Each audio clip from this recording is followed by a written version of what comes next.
bagaimana Pak? Untuk reshuffle Pak? Besok. Pak Jokowi kasih visinya Pak. Bocorannya Pak. Cluenya. Presiden Jokowi dikabarkan akan melakukan reshuffle kabinet dalam waktu dekat. Hal itu dikuatkan dari pernyataan kepala negara sendiri beberapa waktu lalu, yang sudah memberikan kode soal perombakan membantunya tersebut. Survei Carta Politika menyebutkan mayoritas responden menyetujui adanya reshuffle. Apakah memungkinkan ada lagi reshuffle Pak di ujung? Mungkin. Kapan Pak? Kapan Pak waktunya? Awal tahun? Ya nanti. Reshuffle kabinet Pak. Reshuffle Pak, reshuffle kabinet. Ya dengar. Sudah sedang temuan, apakah memang akan dilakukan Pak? Akan melakukan reshuffle kabinet Pak? Reshuffle. Lalu, menteri dari partai politik mana yang dimungkinkan akan di-reshuffle oleh Presiden Jokowi? Ada isu yang beredar, kalau reshuffle kabinet Jokowi dilakukan karena Anies Baswedan diajukan menjadi calon presiden oleh Partai Nasdem. Beberapa pihak menilai, langkah Partai Nasdem mendeklarasikan Anies Baswedan sebagai kandidat calon presiden, seharusnya tak jadi alasan Presiden Joko Widodo mencopot menteri-menteri asal Partai Restorasi itu. Namun ada juga yang mengatakan, bahwa reshuffle kabinet itu dilakukan karena alasan itu. Seperti dilansir dari Kompas, pengamat politik Ujang Komarudin mengatakan, sejauh bacaannya, menteri dari Partai Nasdem yang akan di-reshuffle oleh Presiden Jokowi. Ya saya sih melihatnya ke arah sana, ke Nasdem. Walaupun dibantah oleh pihak KSP, kantor staf Presiden, bahwa reshuffle dilakukan berdasarkan kinerja, katanya kepada Times Indonesia.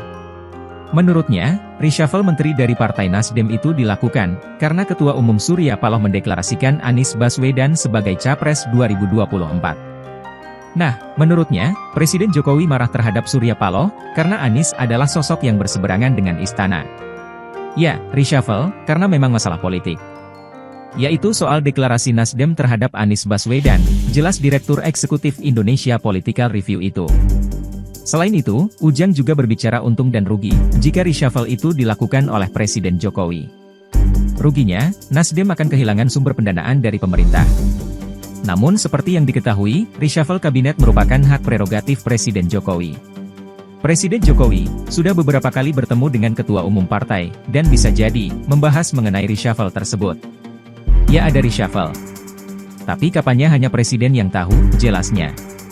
Berseberangan pendapat dengan pengamat politik Ujang Komarudin, Direktur Eksekutif Carta Politika Yunarto Wijaya menilai, dengan nyapresnya Anies Baswedan, seharusnya bukan menjadi alasan Presiden melakukan reshuffle.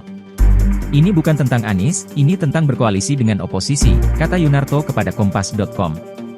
Menurut Yunarto, sulit bagi Nasdem tetap berada di barisan partai pendukung pemerintahan Jokowi, sementara mereka berencana berkoalisi dengan partai oposisi untuk pemilu 2024. Logikanya, jika Nasdem berniat bekerja sama dengan oposisi, partai pimpinan Surya Paloh itu sudah punya pandangan yang berbeda soal pemerintahan kini. Kembali soal rencana reshuffle, menurut Yunarto, sebenarnya sah-sah saja jika Jokowi hendak mencopot menteri-menteri Nasdem, hanya karena alasan politik. Dia mengatakan, perombakan kabinet sepenuhnya adalah wewenang Presiden. Sementara dari wawancara yang dilakukan beberapa media, Presiden belum mau mengatakan menteri dari partai apa yang akan diganti.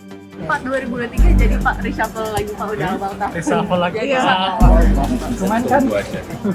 Nikah ya Pak mau masuk. Ditunggu aja. kemarin kodenya gimana Pak? Kenapa Pak? Dari Nasdem gimana Pak? Ditunggu saja. Pak Jokowi kasih visinya Pak. Bocorannya Pak. Cluenya. Ya, udah. Bagaimana Pak? Untuk reshuffle Pak? Reshuffle Besok. kabinet.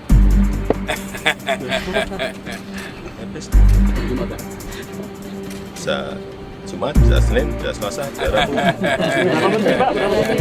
Besok. Lagi Pak.